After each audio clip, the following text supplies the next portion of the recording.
मेहरबानी आऊं हींअर गुज़ारिश कंदुसि सिंध हाँरी कमेटी मरकज़ी सीनियर नायब सदर क़ामरेड इदरीस द्रोही खे हू अचे असां ख़ातिर ते क़ामरेड इदरीस द्रोही साहब।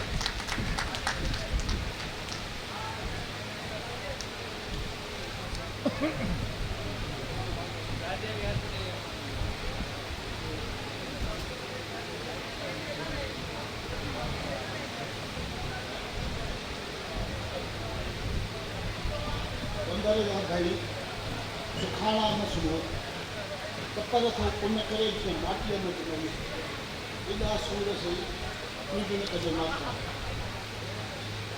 स्टेज पे उठे निका बाशऊर सिंध जा दोस्तों कामेडो एक कुंडाल में बैठल मुझा हारी भावो पोलतो शागिर्दो मुझी भेनरो ऐं साथी दोस्तों जे हारी जे पोलत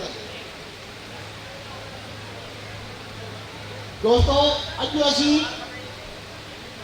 बाबाए सिंध क़ामरेड हैदर जतोई जी 54वीं वर्सी मल्हाए रहिया आहियूं। अॼु खां 54 साल अॻु में बाबाए सिंध असां खां जिस्मानी तरह विछड़ी वियो, पर बाबाए सिंध जो ॾसियल घस ॾसियल वाट ऐं उनजो आदर्श असां साम्हूं आहिनि। असीं जेकॾहिं उन घस ते उन वाट ते हलंदासीं त यकीनन आज़ादी असांजी आहे। असां सिंध हाँरी कमेटीअ जे वर्करनि जो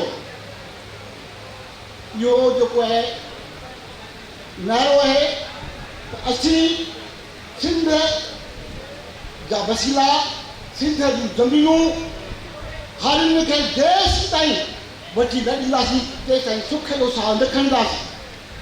दोस्तो अॼु हारियुनि सां औरतनि सां जेको आहे ॾाढो जेको उन्हनि इस्तेहाल थिए थो।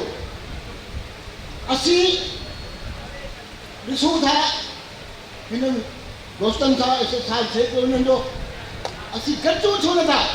ऐं सिंध जे उन्हनि बाशूर दोस्तनि खे गुज़ारिश कंदुसि त दोस्तो घणो ई सिखोसूं घणो ई भोॻियोसूं, अचो गॾिजूं ऐं आईंदा हक़ हिननि खे वठी अचूं। जेसि ताईं असीं मुतहद न थींदासीं तेसि ताईं ज़ालिम असांजो इस्तेहाल कंदा रहंदा। दोस्तो आउं वधीक तव्हां दोस्तनि जो वक़्तु न वठंदुसि। क़ामरेड बाबा सिंध क़ामरेड जेको हक़ीक़ी जेको आहे हारी जो नुमाइंदो हुयो, पोलिटनि जो नुमाइंदो हुयो।